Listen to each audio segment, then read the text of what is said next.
Auschwitz II is pretty close to Sosnowiec, where WWII lived and worked. Any Jews that were taken from this area would have been taken to Auschwitz. And there's 3 camps, Auschwitz I, II, and III. And Auschwitz II, which I'm going to be looking at today, served as the main extermination camp. While Auschwitz I housed central offices and workshops, and there was a lot of terrible things done there, the main killing machine was Auschwitz II, also known as Auschwitz-Birkenau. Auschwitz-Birkenau is huge. There were barracks for thousands and thousands of people. There were gas chambers where they exterminated people immediately upon arrival, and it was a monstrous site, 440 acres in total of suffering.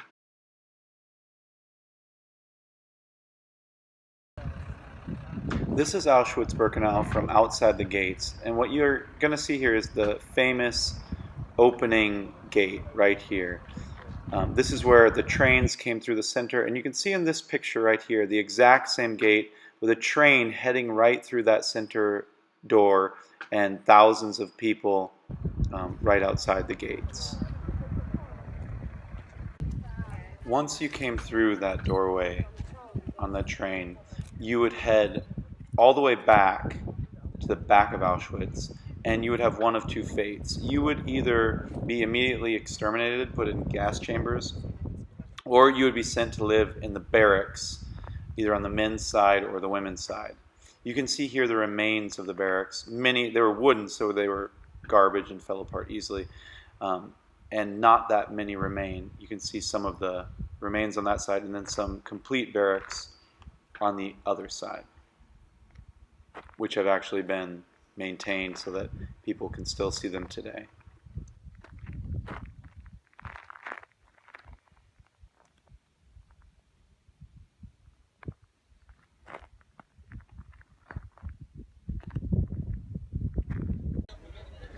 When you're at Auschwitz I, you sort of ask yourself, how could they have killed millions of people here? It's so small, actually. It's not very big. And then you get to Auschwitz II, which is about a mile away up the road. And the building behind me actually is where they would bring train loads. That gate in the middle there is where a train would come through. And they would bring train loads of people. There's actually a cattle car, if you follow these tracks, back there behind me. And then when you look at the scale of Auschwitz II, it's just so enormous.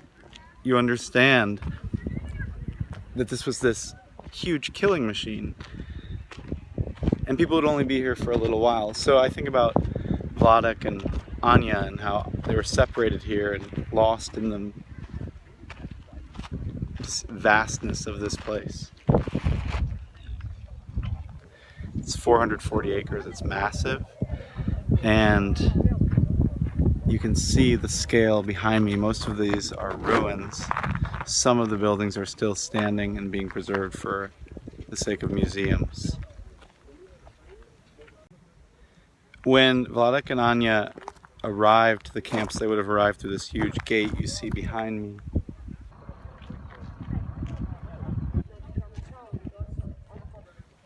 And these train tracks actually lead all the way to the back of the camp where the gas chambers were, where people were exterminated, 2,000 people at a time in huge gas chambers. To the side are the barracks, or the cabins where they would put the prisoners, men and women separated. So here on my left is where these were the men's barracks behind me.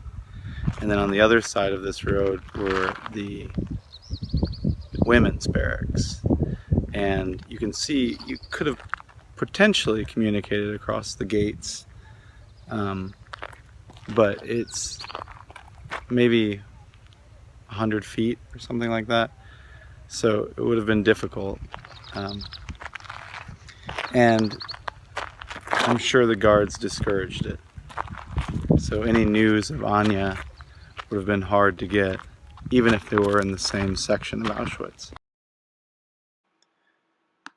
The buildings where the prisoners stayed at Auschwitz-Birkenau were these uniform wooden huts. Unlike the brick buildings at Auschwitz I, these were really unfit for human beings to live in. They didn't have efficient drainage systems. They didn't have insulation for the bitter, cold winters. They really were not fit for people to live in them. You can see the remains of a lot of them. They've fallen apart over time. All that is left standing are the fireplaces for many of them. This alone shows that they really were not built strong or to last. They would cram people into these small huts, and oftentimes there would be 10 or 12 prisoners in one bunk instead of 4 as it was intended to be. The Nazis would pack 800 to 1,000 people in a hut that was intended for 550. And so the conditions were crowded and unsanitary. This is one of the barracks or houses where where the children were kept, actually. And as you walk through, you can see the bunks where they slept, the areas where they lived. If Riku had made it to Auschwitz and he had lived long enough to be here, he probably would have ended up here. Although the reality is that he may have died long before that, even if he had lived. These are beds, like bunk beds. 3 high, crowded. And they actually have over here some of the original drawings that were on the walls.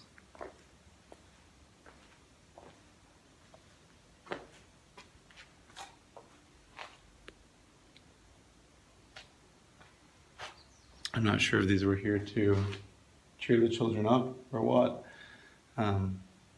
Experiments were done on many of the children that lived here by the infamous Joseph Mengele, who did medical experiments on children to try to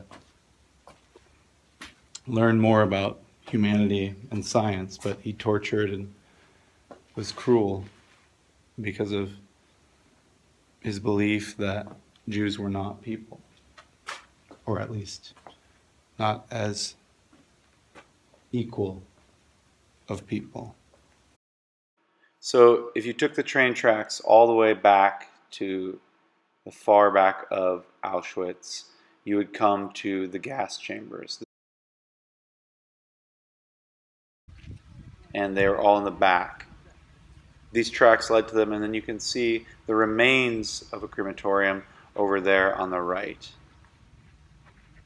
Behind me are the gates to the gas chambers, which are now destroyed. If you pass through these gates, you would not come out alive. And about 1 million people were killed in these gas chambers here and then on the other side as well. Behind me are the ruins of one of the gas chambers. After the war, the Nazis exploded. They blew up their gas chambers to try to hide the evidence of what they had done. And so this is all that's left.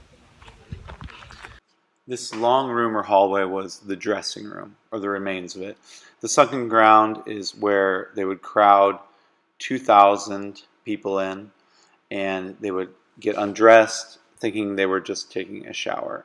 Then they would take them into the next room, which is to the right, which is the actual gas chamber, and they would drop in the gas. And this was done to 2,000 people at a time and repeated over and over again. This is where the actual gas chamber would have been, underground right here. This was a massive killing machine. It was designed for quick killing and disposal of bodies.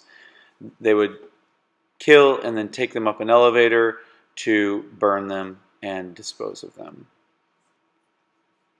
In MAUS, he says that they couldn't even kill them quickly enough when the Jews were coming from Hungary, so they also dug huge trenches to burn people dead and alive. And this is the second floor, which is collapsed. Up there was where the ovens were. The Nazis destroyed all of this in 1944 when they knew the Soviets were close, and they wanted to get rid of the evidence. In fact, some people have fallen for the Nazis trying to hide what they did. If you Google Auschwitz, you'll find no shortage of Holocaust denials, with small technicalities meant to plant doubt in your mind. This brick structure right here is just a huge monument to the victims of these gas chambers.